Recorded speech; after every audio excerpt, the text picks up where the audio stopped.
In this video, we're going to be restoring a 1952 Seeburg m100c jukebox. This is the jukebox most closely associated with the beginning intro to the TV show Happy Days during the 1970s. It is also aesthetically a very pretty jukebox. This is my first endeavor into restoring a jukebox. I'm really a pinball guy, so I'm sure that you're going to see a lot of comical things and a lot of things that I did in the restoration which may or may not necessarily be correct. This is just how I did it and how I saw fit to do the restoration. Again, maybe right or wrong, this is just how I decided to proceed.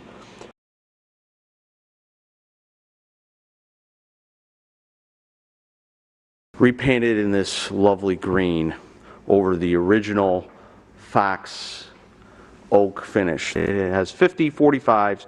You can play either side for a total of 100 selections, which you can see on this chart. We've got all kinds of hillbilly, classicals, old favorite hit tunes and foxtrots and rumbas, whatever. I mean, it's from 1952, so obviously their taste in music is a little different. I've taken off some of the metalwork off the front to reveal the original finish, and what it is it's a wood laminate with almost like a paper over top of it. That's a printed paper made to look like oak. Since they've put finish over it, there's going to be no choice. I'm going to have to strip the paper and the green off and then re-veneer it with maple or oak or whatever type of wood that I so desire. See, I've already started to take it apart.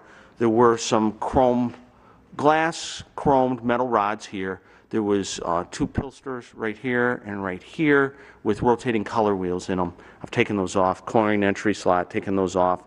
I've completely removed the back door. The back door is where the amplifier is bolted to. Taking that off, we'll rebuild that later.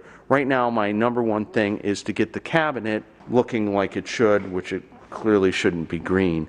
And that's what we're going to do. So the next step I'm going to do is remove all the glass trim and this stuff here, and that way and also the grill for the speaker, and then that way I can redo the cabinet. Here's the parts that I've taken off. Here's the rotating color wheels that are inside these columns, these plastic columns. This one has a hole in it, so I have to get new plastic columns.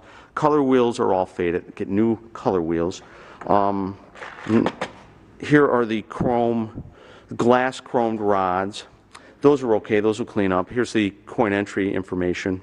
Here's the 45s that came out of it, and some nuts and bolts in the coin door. You can see on the coin door I started to strip the finish, and it took the paper, you can just barely see it here where you can see the graining. So when they painted the green over it, it bit into the paper too much and I couldn't save it. I couldn't get the green off without taking, the fake wood trim off. Found in the bottom of the jukebox a really worn 1917 Mercury dime. This is all silver. Boy, is it really worn though. That thing is just whooped.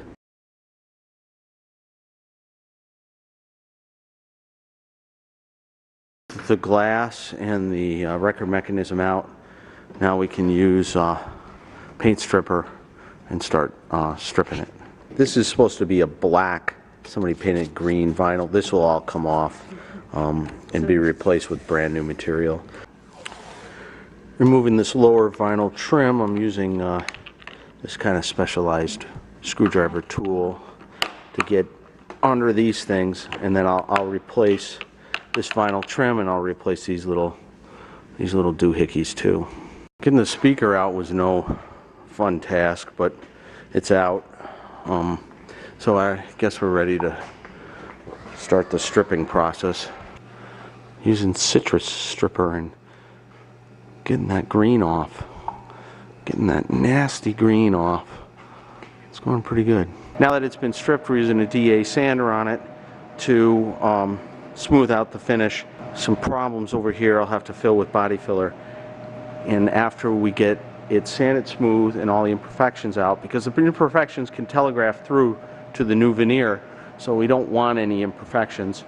Body filler will fill any scratches or of gouges in the wood, and then we'll clear coat it and get ready for the veneer. We're ready to clear coat it as a prep for the veneer. We've got all the imperfections sanded out or filled with body filler, and we're ready to go. Getting a step closer to putting the veneer on. I had to do a fair amount of scraping. I used just a razor blade and in the tight corners to get paint out in these tight areas. That works really well, just using a razor blade as a furniture scraper. For the clear coat, I use this bullseye shellac. Sand it to 220, and then you apply the first coat with a rag, let it dry an hour, and applied the second coat. And then when I was all done, I sanded it with 600 to get a nice smooth finish. I also wiped it down with denatured alcohol to make sure that we have a nice clean finish for applying laminate.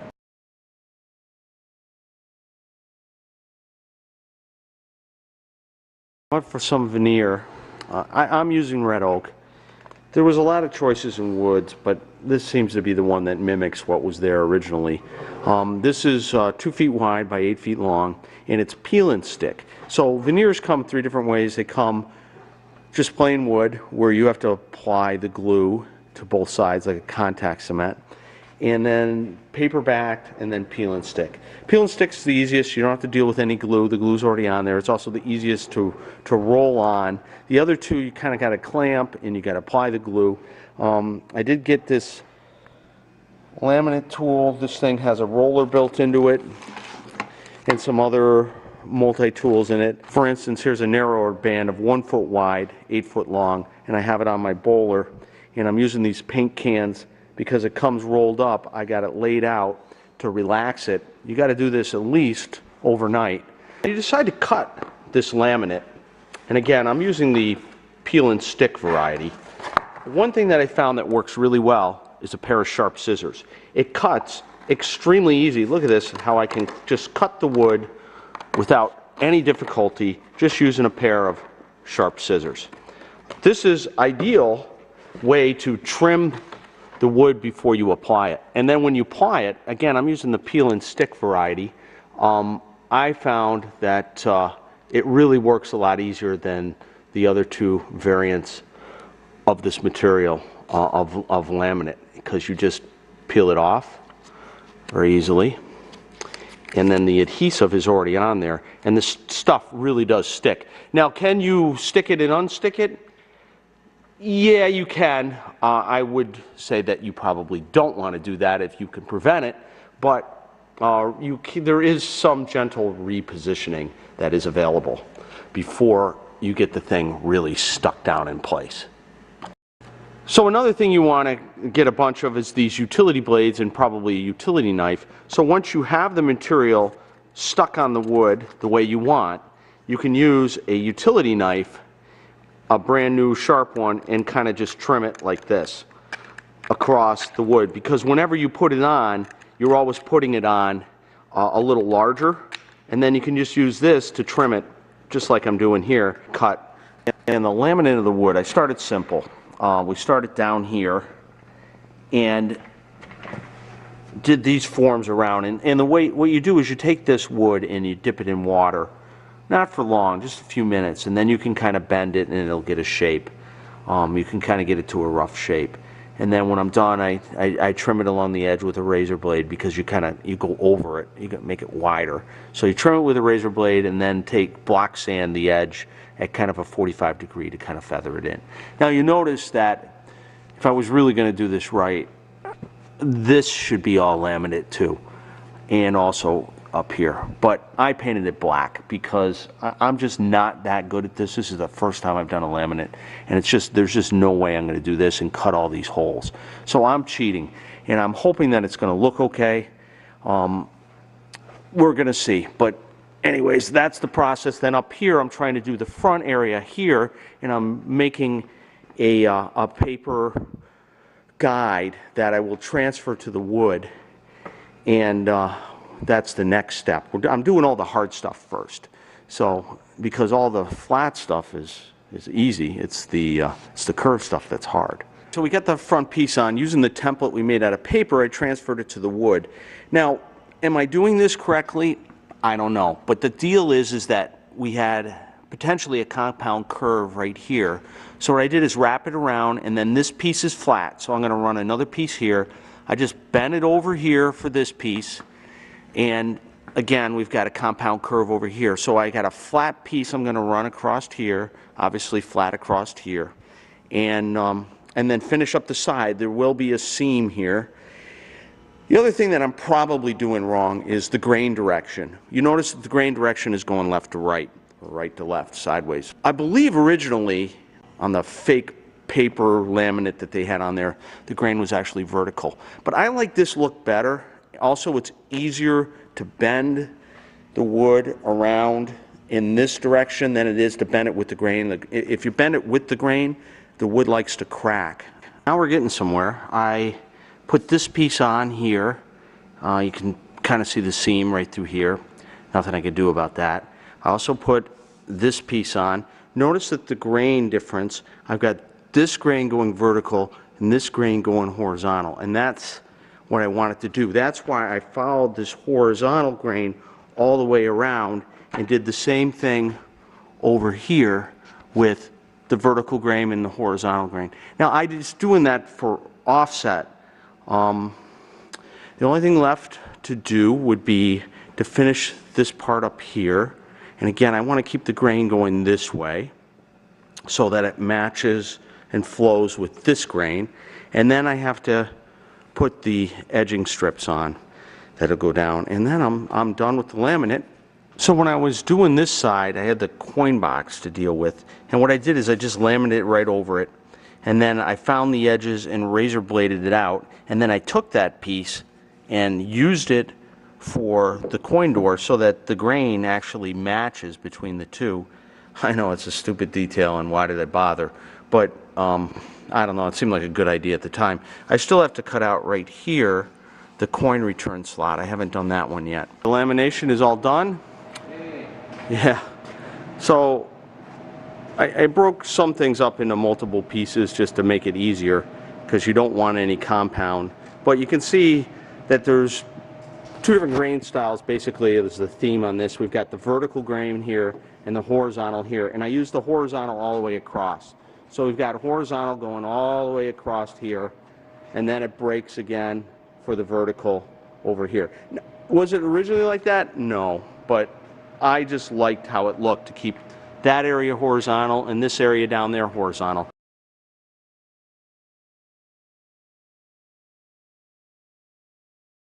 So what's left to do? Mild gap filling to do with some stainable wood putty, and then I'm going to actually stain it, and I'm going to use anilines.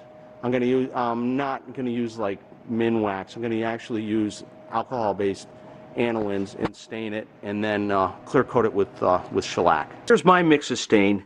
Mostly a yellow aniline with a little red and a little brown to kind of give me a golden color.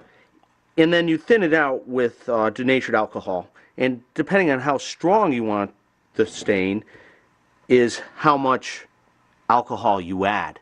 So you kind of got to play around with it with some samples of the laminate wood to get what you want. And then I just created a big jar of it and I save it in case I ever have to do any touch. So I got the stain applied. I use these I don't know what they're called, but Home Depot type thing to dip into my alcohol-based stain. I think we're pretty much ready to go. With the clear coat, we're going to use, like I mentioned before, a shellac clear.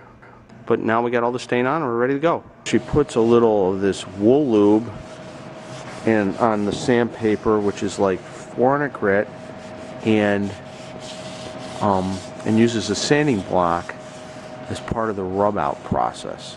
Then when she's done with the 400, she'll go to 600 as part of this rub out process, and then that'll finish it up. And again, that's using this wool lube, which is kind of like an oil. So the rub out is complete. It's got a nice smooth finish and a nice golden look. That was what I was going for, this golden look. Is that correct? I don't know, it's correct for me. May not be correct in the true sense of the word, but I think it looks really nice. And I'm going with it. Yeah, so now we got to put it back together.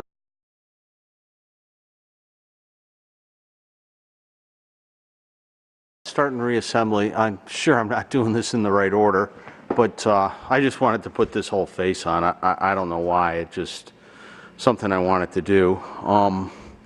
But one thing I changed slightly is these metal covers here. I bought these from some Canadian guy on eBay.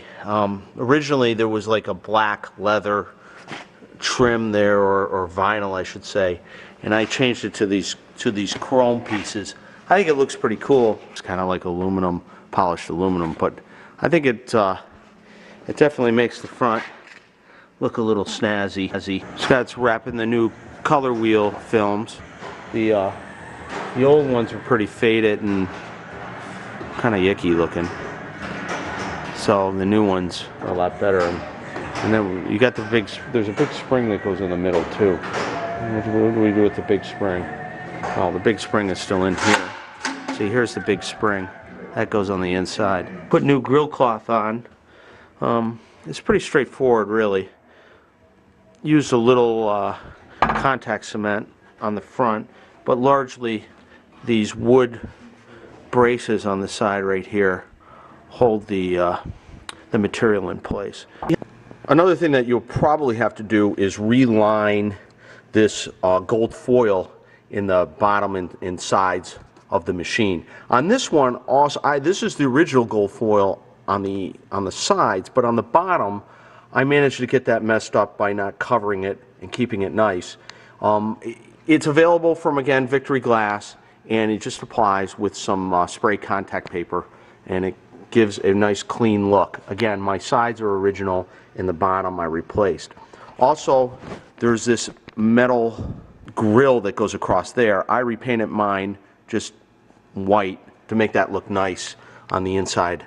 Behind the record changer, there's a set of mirrored panels like this, and you can see that with time the mirroring just gives up the ghost, and the silver delaminates and it looks really bad. So Victory Glass sells these cloth-backed sheet of mirroring, and what you need to do, and they also sell new Masonite backs. This is an original one here, and obviously this is an original one. The only problem with the replacement masonry ones is if you look at them from the side, they're completely flat. The originals are not completely flat. If you look at it, you can see that there is a waviness to the masonite.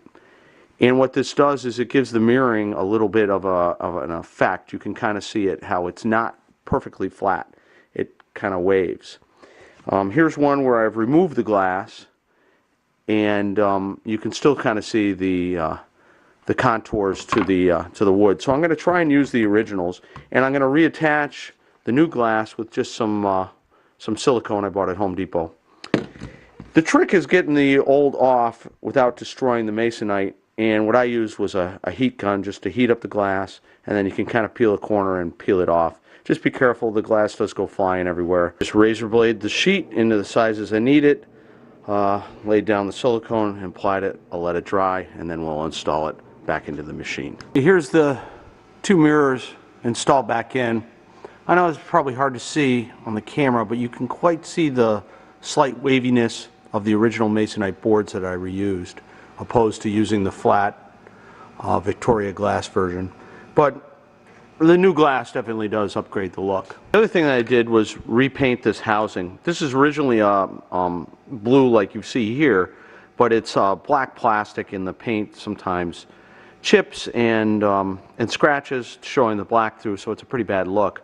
So Victoria Glass sells genuine, correct color, custom-made paint in a spray can so that you can refinish this. I also put a new plastic piece in here with the 100 Select-O-Matic mechanism. That one was pretty tarnished from the light bulb behind it. But when you do both those things, it does give a very, very nice look to the whole mechanism. Really enhances it. They also sell the yellow, and again in these custom cans. The paint is obnoxiously expensive. It's like $20 a can, but you know, they got the color nailed down, so I guess they pretty much have you by the short ones in that regard. You can also use the same paint to paint this bottom mechanism. I did not do that, but certainly you could do that. So now that the assembly is complete and the jukebox is done aesthetically, it's time to get it working. The number one thing that you got to do is rebuild the amplifier. And that's what we're going to cover next in the second part of this video, is actually getting the jukebox to play and work. That's the goal, after all. Jukebox is pretty useless if it doesn't actually play music.